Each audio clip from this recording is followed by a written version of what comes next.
Also wanted to thank Weave for offering us the space. So thank you, Joseph. Thank you, Weave.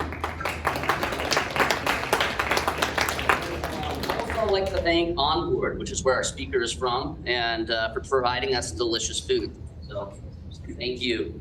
Our speaker today is Larry Furr, and he's the Chief Product Officer at Onboard. Prior to Onboard, he's worked at various places in the Valley in product, such as Canopy, Ghostery, New Skin, Nice in Contact, just plenty of places. He has plenty of experience. Today, he's going to be talking a bit about building stakeholder alignment, so should be pretty exciting. This is actually his third event here at Productize, so he's been a great friend to us. So let's give a warm welcome, a warm Productize buzz to Larry Furr.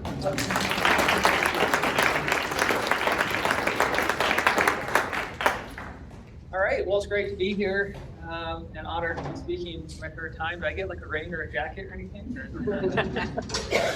All right, let's see if we can get this to move forward. There we go. So today, I'm going to be talking a little bit about how to win friends and influence people as a product manager. And first, tell you about myself. I guess that was already done, but I'm Chief Product Officer at Onboard. I've been making products with a lot of really cool people, great companies for the last 20 plus years. I'm excited to share some of what I've learned in that time with all of you today. First, I've got to tell you a little bit about our lunch sponsor and my employer, Onboard, because they paid for the pizza. Got to give them a little plug. Onboard, if you're not familiar with who we are, we're downtown Salt Lake. We're a cloud platform used by rental property owners to procure and manage prop tech. When we say prop tech, that means things like internet, smart homes, smart doorbells, streaming video, any kind of amenity that adds value to the rental property. And our technology does all the work, so it becomes kind of a no-brainer for the property owner because we take care of everything for them. And because we're buying internet in bulk from the ISPs, we're able to save money for residents, make money for the property owner, and then of course we get a little cut of that as well, and that's how we generate revenue as a business. And what's really cool about Onboard, what I absolutely fell in love with the business model there, is that everyone wins with the Onboard platform. What I mean by that is residents are winning because they're typically getting faster and cheaper internet with much better customer service coming from us than they would from the ISP. The property owners win because they're improving the value of their properties, they're improving the resident experience with really cool technology, and they even make money off of the amenity programs that we set up for them. And then the ISPs are happy to work with us because they like the guaranteed revenue with a multi-year contract with the different property portfolios. So like I said, it's one of those rare business opportunities where everyone wins. It's a very low friction sale for that reason. On average, residents that are at a property that's using Onboard for its tech amenities is paying $68 a month for high-speed internet and streaming video. And that's usually on average $14 cheaper than what they were getting before from their retail rate. And then the property owners on average are making $28 a month for every single unit. So you can imagine if you're a portfolio of 15 properties with several hundred units each, that's a lot of money dropping to your bottom line every month. That's why we've got explosive growth. A quick history of Onboard. Company was founded in 2018 by two guys in their living room. A year later, they signed their first 10,000 rental units that were on the Onboard platform. Just last year, they raised money for the first time, so they were bootstrapped for 4 years, had a small seed round, hit 100,000 units on the Onboard platform at the end of last year. And then at the start of this year, we raised Series A funding through Peakspan Capital. So that's who we are. If you hadn't heard of us before, now you know who Onboard is. And now the moment you've all been waiting for, which is the actual presentation. So if you recognize the title of this presentation, it's probably because of this book. The book, How to Win Friends and Influence People, was written by Dale Carnegie, published back in 1936. Over 30 million copies have been sold, so it's a very popular book. I think the U.S. Library of Congress ranks it as the seventh most, successful business book ever. It had a huge influence on Warren Buffett, also on Charles Manson, for what it's worth. He used that to convince people to kill people. So, it could be a tool for good or bad. I've actually never read the book though. So, a year later, a guy by the name of Irving Tressler wrote a parody of it called How to Lose Friends and Alienate People. And this is a little excerpt from the book. I haven't read this book either. but I thought it was kind of a clever little parody. And then back in 2001, a guy named Toby Young, who's a British social commentator, he borrowed that name of the parody book from 1937 and wrote a memoir about his experiences coming to the US from the UK and trying to make it as an editor at Vanity Fair magazine, and apparently it didn't go well for him. And you guessed it, I haven't read this one either. And then they made a movie out of that memoir. So in 2008, they made a movie from Toby Young's memoir. Has a bunch of great, movie stars in it. 6.4 rated on IMDb if you're curious, and I haven't watched it. So what was my real inspiration for this talk today? Again, I just borrowed the title from those books and movies. It really is that product management is all about influence. Influence as a product manager is how you earn trust from the people that you work with. And that trust is what gives you the autonomy and the power as a product manager to actually do your job effectively and not spend all your time trying to justify your roadmap to everybody else. And it's a dangerous thing, trust, because it's fickle and you can lose it really quickly. And with that trust, if you lose it, you lose the power as well. I talk to a lot of aspiring product managers, and the question I always ask them is, why do you want to get into product management? One of the most popular common answers that I get is because I want to be the guy making all the decisions. And I kind of chuckle to myself when I hear them say that, because I'm like, you don't know what you're getting yourself into. There's this misconception sometimes of product management about having power. And yes, there is some power there, but you have to freaking earn it. And you have to work really hard every day to maintain it. And that trust, that power that comes from the trust, is much easier to retain than it is to regain. And what I mean by that is you typically start with the trust early on. It's kind of given to you with the title, and you kind of are given the benefit of the doubt. But if you don't put the work in to maintain that trust and you lose it, it's freaking hard to get back, guys. So what I'm hoping to impress upon you with today's presentation is how to work with all the different stakeholders and departments within your company to hold on to that trust and to build upon it. Because when you do that, you truly become influential as a product manager, and you can soar. All right, so these are some of the stakeholders that a PM has to influence within the company. You've got engineering, sales, marketing, finance, customer success, biz dev, of course, the CEOs or the founders or co-founders. And there's others, in a larger company, you might throw legal in here or InfoSec, but these are some of the most common ones for, a startup or Series A, Series B company. And if there's any UX designers in the room, you might be saying, what about us? Aren't we stakeholders? Don't you need to influence us? I specifically left UX off of here because in my viewpoint as a product manager, you should not view your UX designers as stakeholders of influence, but rather as a partner to help you influence the other stakeholders. So everything I'm going to talk to you about today that you should be doing as a product manager, you should be doing arm in arm with your UX designers by your side, okay? Okay, I got a thumbs up, hopefully from a UX designer that agrees with that. So, all right, so let's talk about engineering. This is probably the first stakeholder that many of you think of that you have to work with, and there's a good reason for that. They build the product that you're managing, and so you do work with engineering a lot. The question is, are you working with them as well as you think you are? And sometimes the answer to that is no. I was just talking to someone at the start here about who's getting into product management, and I said how early in my career, I know for a fact I aggravated the crap out of the engineers that I worked with because I did not know these bullet points and I was doing it all wrong and I did not know how to work with them. So I was in the right-hand column. I was losing friends and alienating people amongst the engineers as opposed to winning friends and influencing them. So I'm going to hopefully help you guys learn from my mistakes, both with engineering and these other departments. So we'll talk about some of these. I'm not going to read every bullet point to you, but I'm going to share some thoughts here on how to influence engineers. One of the key things to do is involve them in the discovery process. That was the biggest mistake I think I made early on in my career.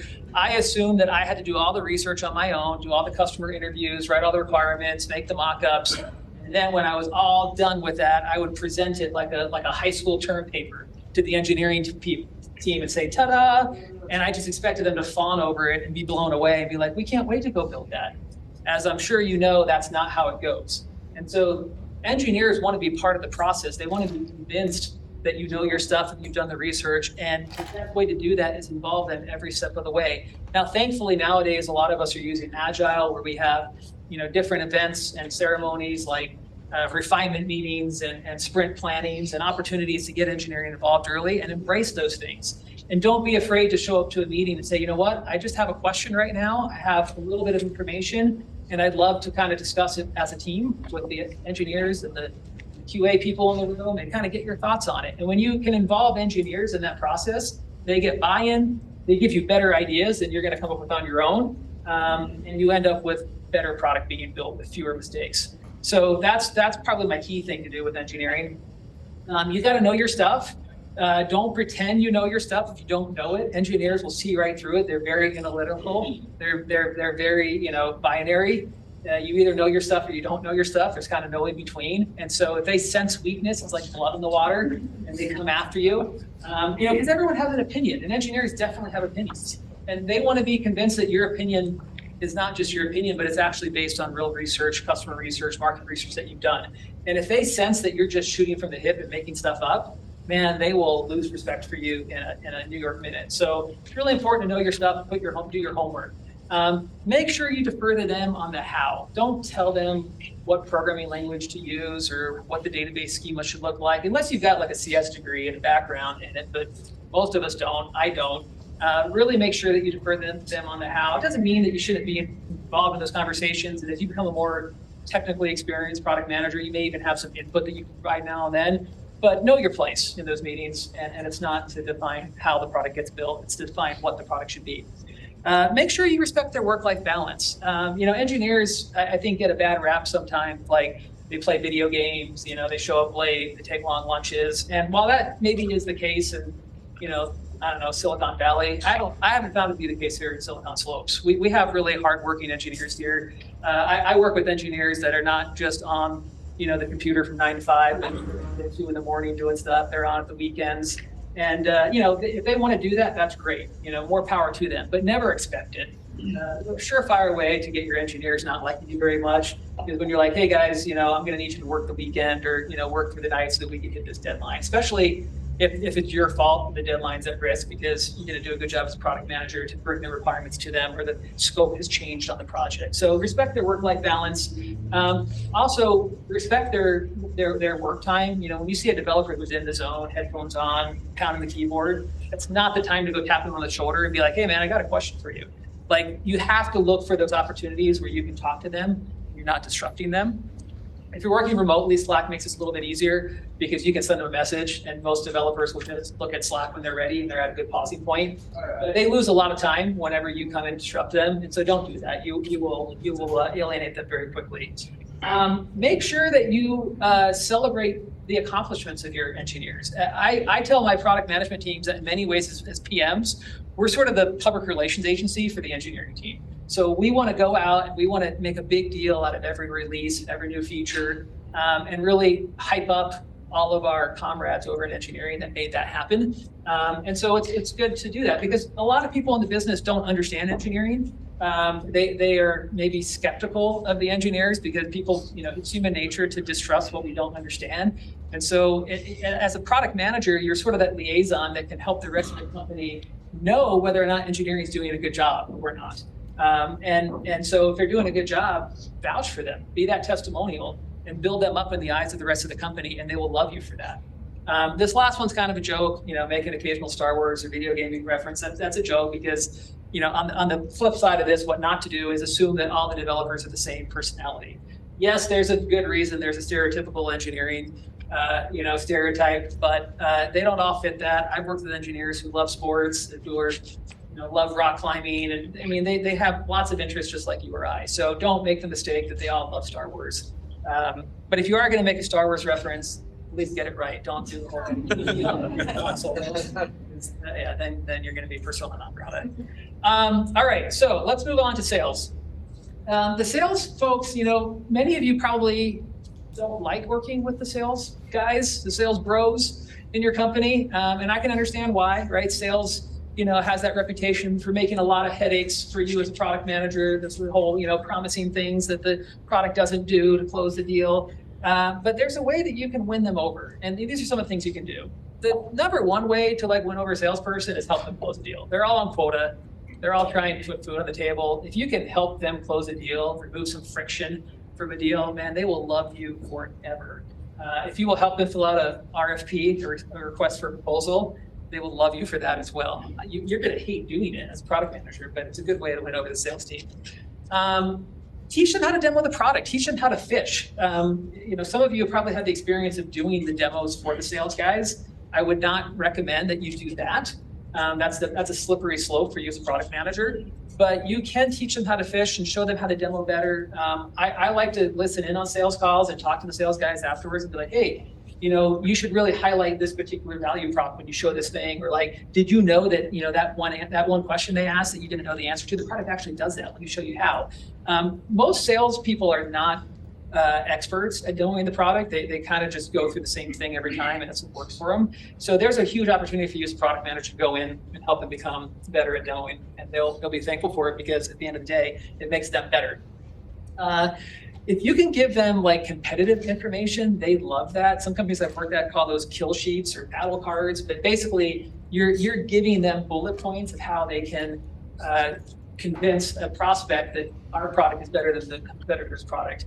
And salespeople eat that stuff up. So work with your product marketing people if you have them. If not, do it yourself, but give them that kind of stuff. Do the hard work. Show up at the conference events, work the booth, shake hands, get leads, show them that you care.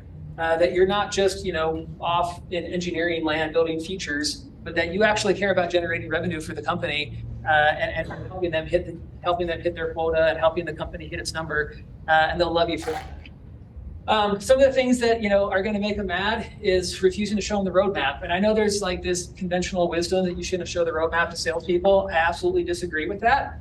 I think you need to show the roadmap to salespeople. I think you need to also tell them you should not show this to customers, and if you do, you've dug your own grave, man. But it's okay to show the roadmap to them. Let them be bought into the vision. In fact, it actually helps with the product manager, because then they're going to be selling where the product is going and not where they think it should go, which oftentimes is whatever the prospect's asking for. So get them aligned with your product vision, get them marching to the beat of the same drum that you are. And you can do that by showing them the roadmap, by spending time and explaining to them the product vision and where you're trying to take the product. But then you can also swear them to secrecy and let them know, like, hey man, like if you can share this with people, but if you make promises that we can't keep and the roadmap can change, that's it's your own funeral. And that's worked out really well for me when I've had that kind of relationship with salespeople. And then, when you are on a phone call trying to help them close the deal, just be really cognizant of the fact that, again, this is their livelihood. They're trying to get this deal done so they can hit quota and they can put food on the table. Don't screw it up for them. Don't make them look stupid in front of the prospect. Don't undermine them. Try to, put your salesman hat on. Someone's like, does the product do this? Well, not yet, but let me tell you, what we're doing so that we can get there. Like, try to use some salesmanship. I'm not saying you make stuff up, but try to align the vision of the company with the objections or the concerns that the prospect has, and the salespeople will love you for that. So that's how to win over the sales guys. All right, marketing. This is another group that sometimes product managers don't think to work with as much, but you really, really should be, especially the product marketing folks within the marketing team. They should be one of your biggest allies. If you're working at a really small startup, you probably are wearing the product marketing hat and the product management hat. I've done that before too. If you have the luxury though of working at a larger company with a product marketing team, man, take advantage of that. That is such a nice thing to have. And work with them on pricing and competitive intelligence and positioning and web copy and all the things that product marketers are really, really good at doing. Work with them and get aligned with them and include them in figuring out what the market needs are and sizing the market and what the value props of the product should be and where the product should be going. Good product marketers really love to partner with you on this kind of stuff. And so you should do it as a product manager. It's a benefit to you and it will make them a good ally. Help out in the marketing stuff, look at the web copy, look at the press release before it goes out, provide some input. The marketing folks, they're doing the best they can to try to keep up with the rate at which the product is evolving and be able to tell that story to the market to create leads and opportunities for your sales folks. So anything you do to help them do that better, they're going to really be happy for it. One little nugget I learned early on that's been great for marketing folks I've worked with is when you're getting close to the release, go get a really nice pretty screenshot with clean data, not test data, of the new feature and send it over to the marketing folks. If you can't get a screenshot, whoa, what's happened? Okay, let me go back into this. I didn't even touch it. Okay. If you can't get a screenshot, have your UX person make a really good mock-up. But if you can give them that screen that they can use in their marketing collateral on the website, they're going to love you for that. And as a product person, it's really good as well, because then you know the right things being shown on the website or in the marketing collateral they're creating. So it's a win-win for you also. Be willing to help out, speak on panels, offer to write like a thought piece for an industry publication. They love anything that's going to help build awareness and build the brand and bring in leads.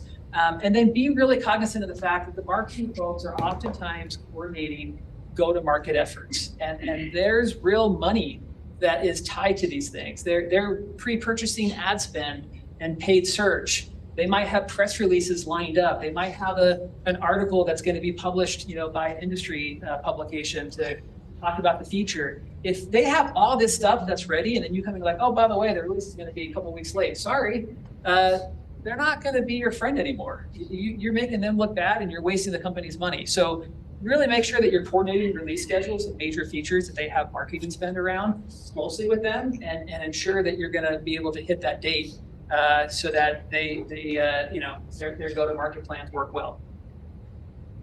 All right, let's go to finance. Another one that sometimes product folks don't think of to include as much. I'll be honest, I didn't really think to talk to the finance folks until I was in a product leadership role and had to. And then once I started talking to the finance folks, I realized that I had been missing out for a long time because finance, in many ways, I think is like your number one ally in the organization. I'll tell you why.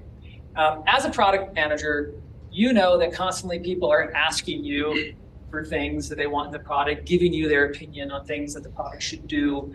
And it's really difficult to make everyone happy. In fact, you never will. Your job as a product manager is not to make everyone happy. It's not to say yes to everything. It's to listen to everyone's input, and then it's to make the best prioritization decisions for your product based on research and data.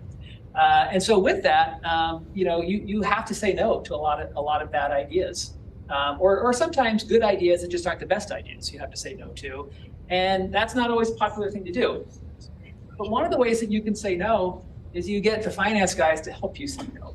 And so, when the sales bro wants to try to close some deal that's going to make a bunch of promises that are going to require you to blow up your roadmap, and you're thinking, we're probably not even going to make money on this deal, rather than you go fight that war on your own with the head of sales who's trying to hit the number, go fight it with the CFO, right? Go to the CFO and be like, hey man, I'm concerned about this. I think this is going to hurt the company.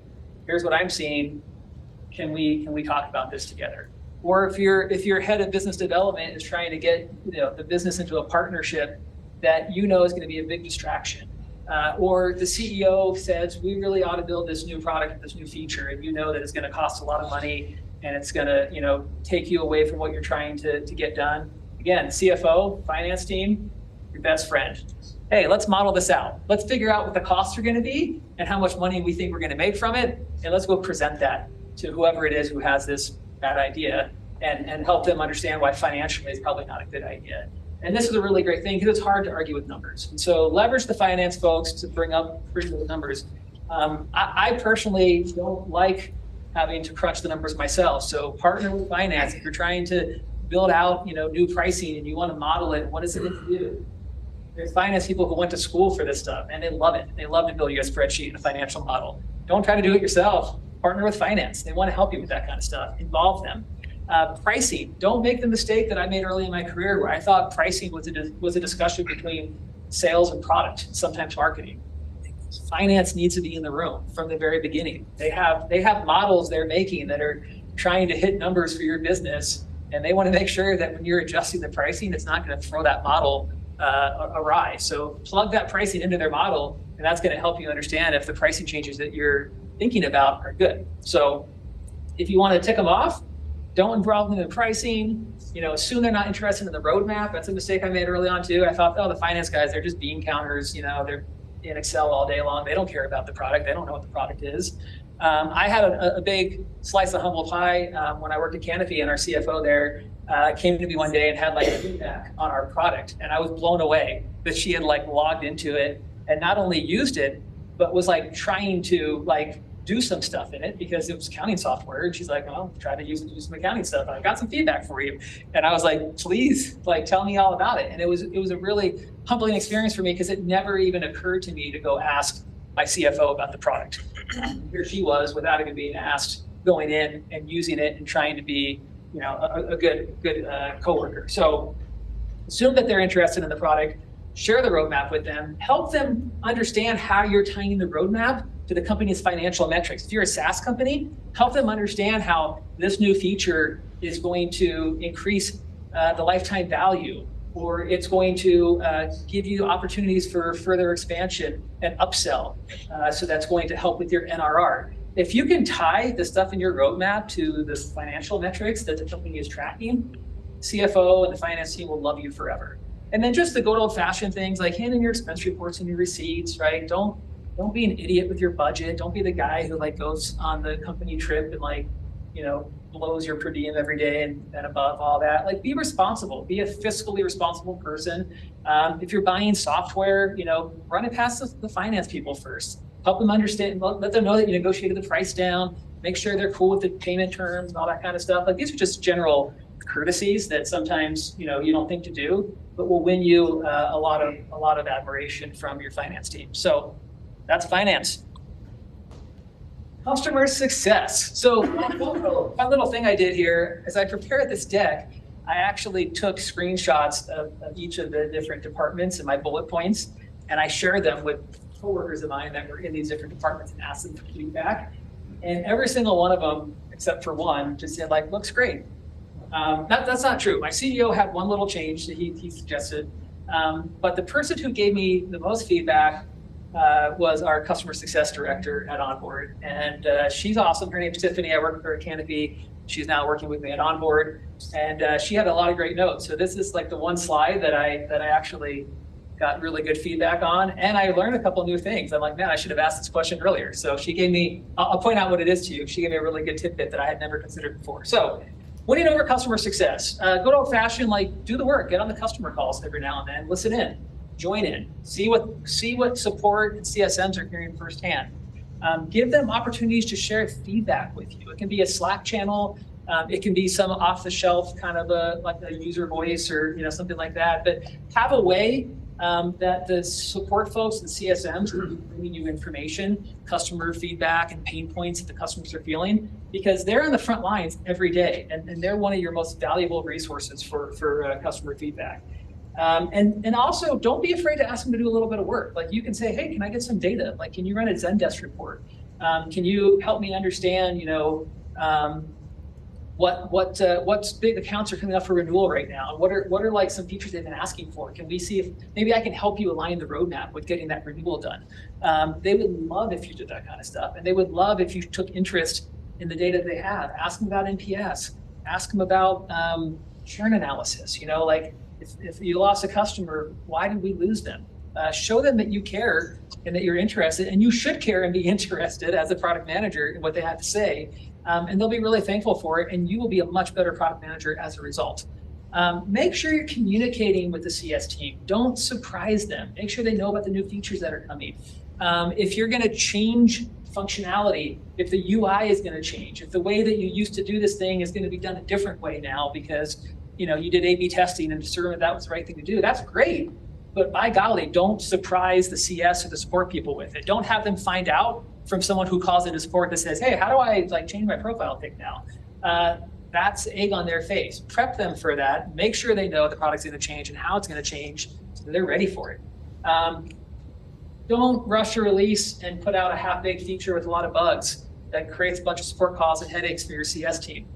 They don't like that at all. Make sure that your features are well documented, whether that's you doing it or you've got somebody in the company who's responsible for it, work with that person, but have well documented features, train the CS and support teams on the new things that are coming out before they come out so that they are ready to support them. And then, make sure that you give a lot of credence to what the feedback they're giving you. If you're constantly pushing off the bug fixes they're asking you for, they're going to just feel like you're not listening anymore. So ensure that they are getting representation on your roadmap. And if they're not, for whatever reason, and hopefully it's a good one, make sure they understand that reason, they accept it, they're bought into it, they understand why that bug fix keeps getting postponed. Because if you can't convince them, then you're not doing a good job as a product manager. So the thing that Tiffany shared with me that I didn't have on here, which I thought was really interesting, and I never even thought about this, is she said, when you're talking to a customer, it would be really great if the product manager would share all those notes back with the CSM in whatever system they use. In our company, it's Salesforce. And I never thought about doing that. Now I am really good about making sure I let the CSM know I'm talking to one of their customers. I did learn that early on. They don't like it when you just call their customer without them knowing. So I'm good about giving them the heads up, but I haven't been good about sharing my notes afterwards. And so the line that Tiffany said to me is, nothing's more aggravating to a CSM than when you talk to one of your key accounts and you say, hey, give me your feedback on the customer. And they said, I just spent an hour talking to some product guy about this last week. And then you have egg on your face as CSM. Put that in Salesforce, they review those notes all the time before they call a customer, and then they can see, oh, okay, Larry talked to this customer last week, they had this feedback, now I'm educated on it, and when I call them to do my monthly check-in, I know the conversation that's been happening with my customer. So that's one I never thought of. And she even mentioned you can sync your inbox with Salesforce so that if you have back and forth conversations, they automatically publish. I have to go figure out how to do that. I just got that idea from her yesterday, but I thought that was a really cool one, so I wanted to share it with you all. See, I'm still learning, guys. I've been doing this for 20 years and I'm still learning how to do this. So you get better every day. Hopefully we can get you all doing it faster than I did. Okay, business development. Again, I'm gonna be honest, this is a group that I sometimes try to run from in the company. And it's because, I don't know, the biz dev guys sometimes feel like they're a little bit out of touch with what you're trying to do. They're trying to get some new channel partnership, and it always feels like a lot of times those channel partnerships don't actually generate the revenue that they thought they were going to. And that's fine and well until it starts to distract you from what you're trying to do with the product, and now you've got to change your roadmap around, do this integration that nobody actually uses. And so my advice to you here is the way to combat all of what I just talked about, some of the negatives of working with biz dev, is to work with biz dev and to get them aligned again with your product vision and your product roadmap, and actually consult with them on these are the kind of partnerships we should be going after. These are the partnerships I think would be helpful to the product. These are the technologies we want to be integrating with. These are the channels I think we could actually sell through because I understand our customers, and this is how we can get to them. And so the biz dev folks don't always come into a business because they know your product and they know the industry really well. A lot of times they're just really good at shaking hands and buying martinis and closing the deal. And there's nothing wrong with that. That's a great skill set. But if they don't have that industry expertise or product expertise, which they often don't, as a product manager, give it to them. And as you educate them and bring them up to speed on those things, then they will go bring better opportunities for partnerships and integrations to you as a product manager that you won't be wincing when they bring it. Oh, cool, you actually got that company to want to integrate with us? That's freaking awesome. Let's do that. Let's get that on the roadmap. So make them your ally, get them bought in, but be willing to make adjustments to your roadmap to get the deal done. Similar to a salesperson, your BD folks, they've got a quota they're trying to hit as well. They're trying to prove and justify their existence there in the company by bringing new opportunities into the business. And so help them do that. Help them be successful with that where it makes sense to do it. And then help them navigate the go-to-market process. And when I say go-to-market, what I mean is once something's built and there's all that stuff that has to happen, marketing and training the CS people, release notes and all that kind of thing. A lot of biz dev folks aren't good. They're like the ones that go hunt the bear and they bring the carcass in, and it's up to you to carve it up and make a stew out of it. So help them with that second part. As a product manager, you should be really good at that because you're releasing stuff all the time. You're working with go-to-market teams, and you can help your biz dev folks really make sure that new partnership goes off with a bang because all the right people in the business have been briefed on it and prepared for it. Just some good old-fashioned things don't ignore them. Don't make them look bad in front of a potential partner. Join the partner calls. Try to help them close the deal. Similar to helping the salesperson close the deal. help the BD guys close the deal as well. And those are the kind of things that will make them love you. Okay, last but not least, we've got the CEOs and the founders of the world. And they're probably, to be honest, the toughest folks to influence. And there's a good reason. It's their business, it's their company, it's their baby. If they're the founders, their blood, sweat, and tears and personal capital that has gone into this business. So they're going to be pretty freaking opinionated, and they're not going to be easily convinced that just because you have the word product manager in your title that you know what you're talking about. So a couple of key points to work with CEOs and founders.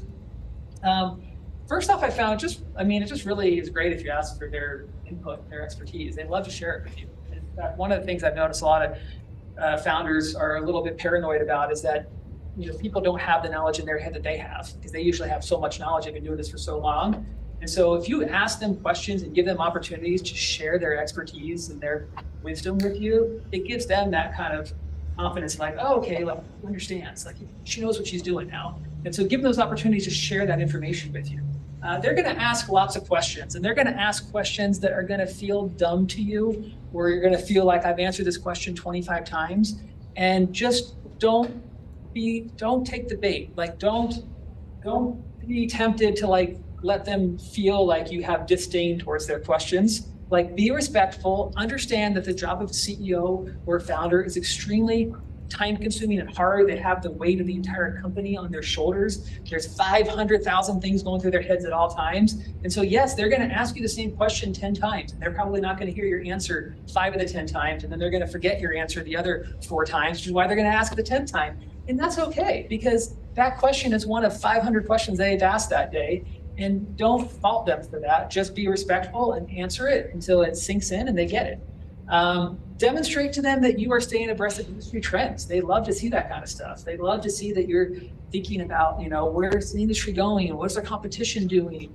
What are some ways that we can differentiate ourselves? Like, they really geek out on all the kind of product vision, value prop kind of stuff. Share that with them, involve them in it, get aligned with them on what you're trying to do with the product, because in many cases, the founder is the first product manager. And so if you're working at a startup company, you might have a hard time kind of wrestling control of the product roadmap and product vision from the founder. And this is one of the ways that you can do that. Another way you can do it is like just be there to like brainstorm and talk to them about ideas.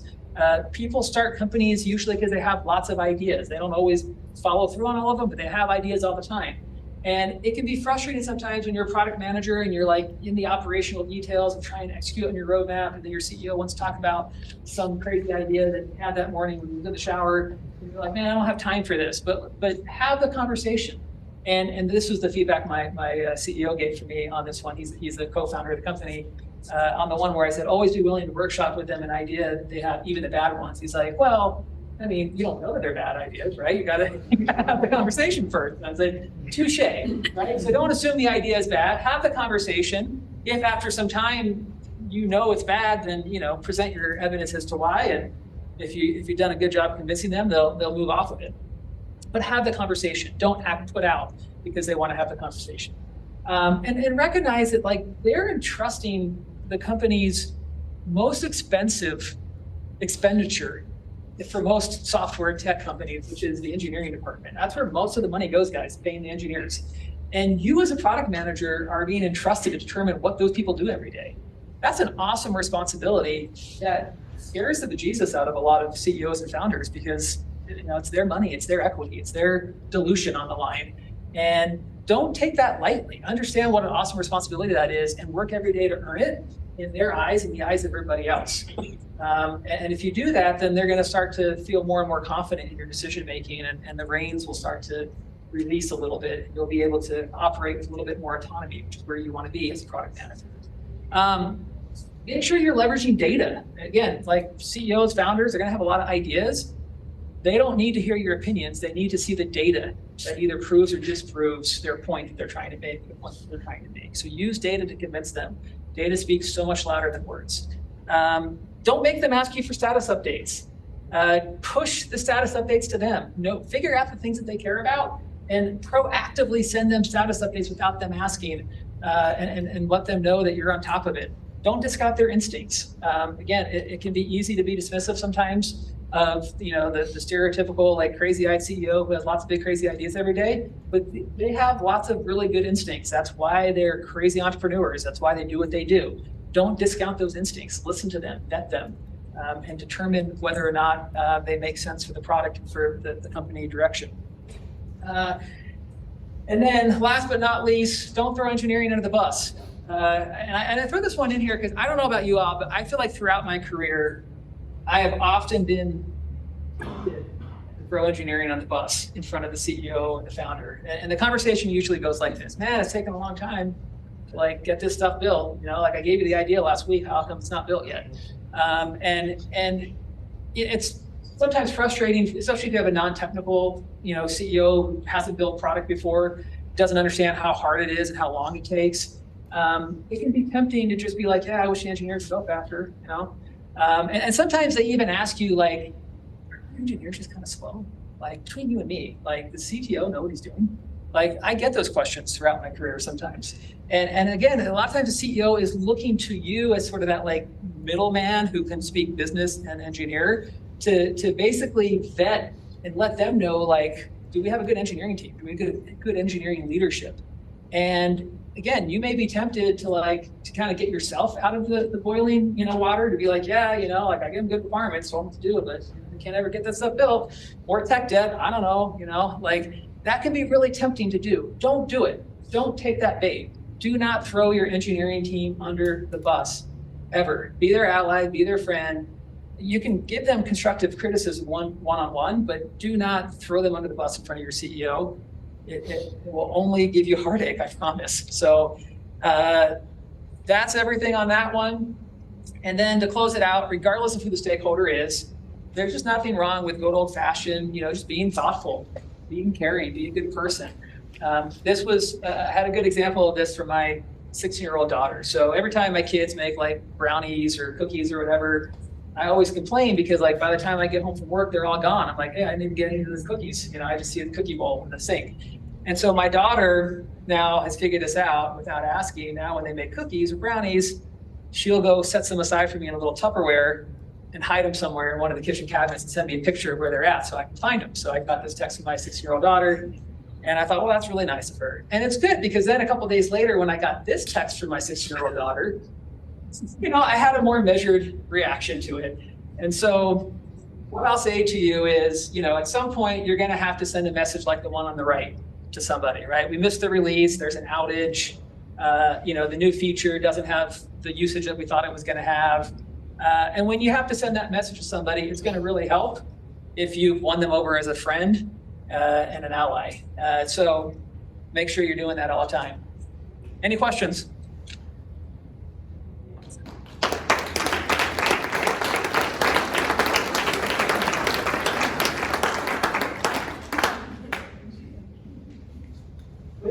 On what kind of cadence do you have communications with your CEO or founder, anybody in the C-suite? Is it like a monthly, weekly, quarterly? Yeah, a lot of it depends on the role that you're in. So if you're on the executive team, you're going to have that cadence with them, pretty frequently, weekly, if not daily.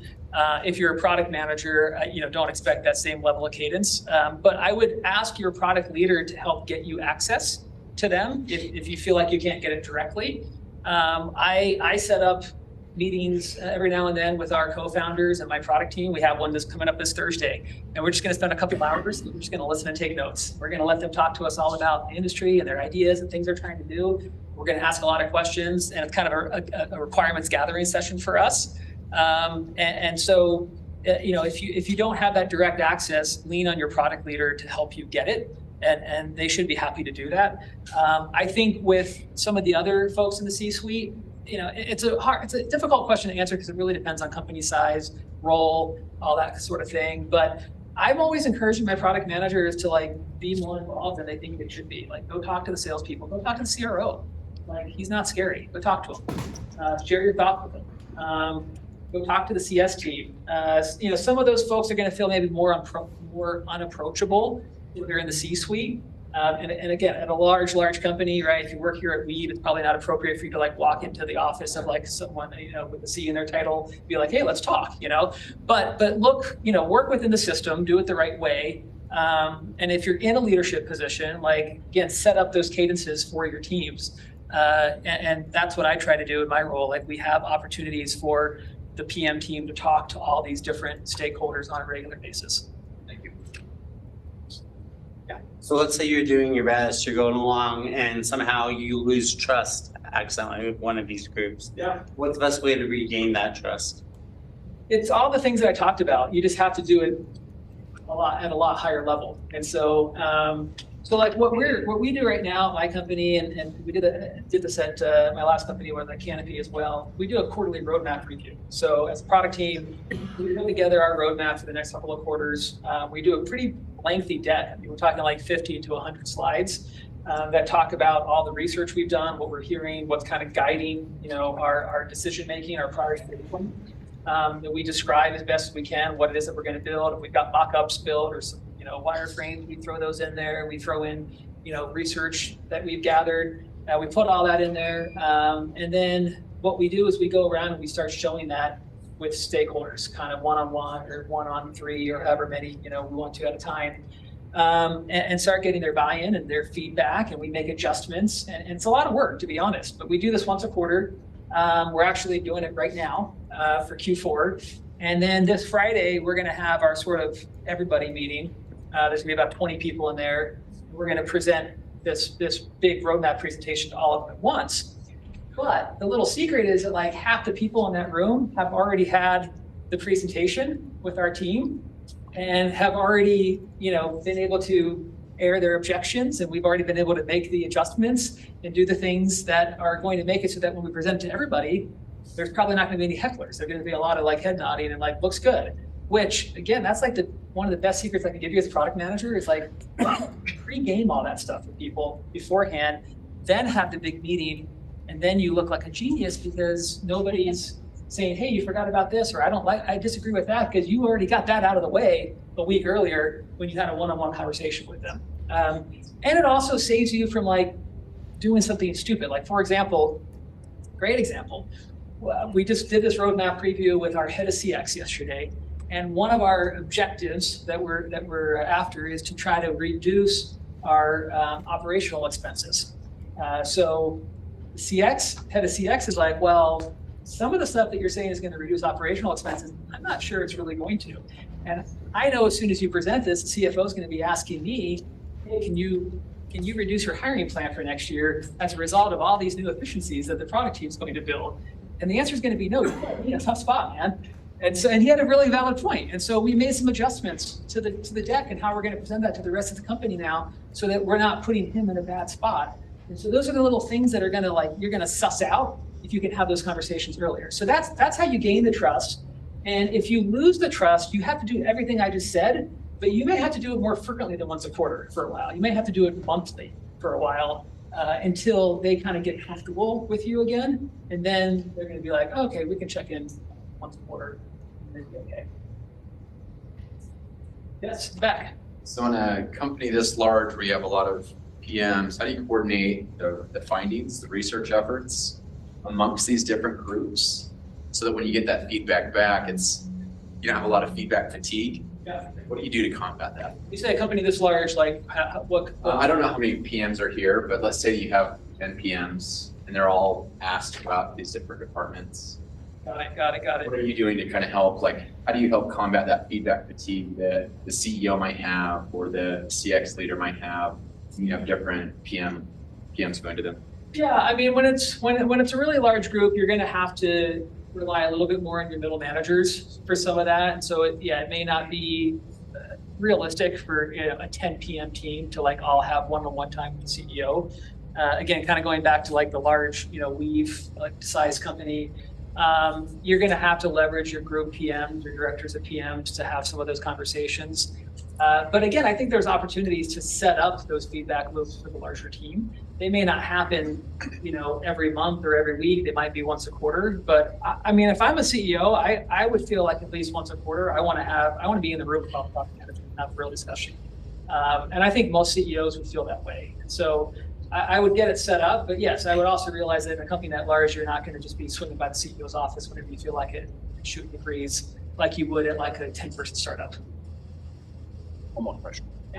One more question. Get one more question, they said, and we're out of time. It's great. Oh, one more. Here we go. I'll go for it.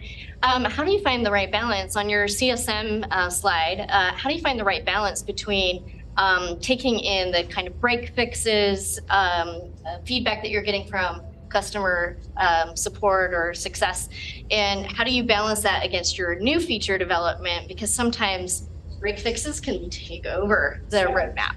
Again, I mean, at the end of the day, it all has to tie back to what the company objectives are, and asking yourself which of these two things is going to help us reach our objective the fastest. If you're like a startup and the company objective is basically create new revenue as fast as you can, then some of those bug fixes probably aren't going to get priority. It's going to be building the features that are going to allow you to close more and bigger deals. If you're at a company where churn's a problem and you're trying to keep people from canceling, then I would say you probably need to give more focus to the bug fixes, because that's how you're going to keep customers happy. You're going to want to do the analysis to say what are the bugs that are most frequently being cited by people who are canceling, and can we find some commonality here, and let's attack those bugs first. So the way you do it is you have to tie it to the company objectives, and that's why the objectives are important for the company to have and for the product team to be aligned with, because that's a big way that you're going to drive your prioritization. Thank you so much for having me, and I'll be around afterwards. If anyone has any questions, you can also connect with me. There's my LinkedIn and my X, Twitter handle if you would like to connect online. Thanks so much.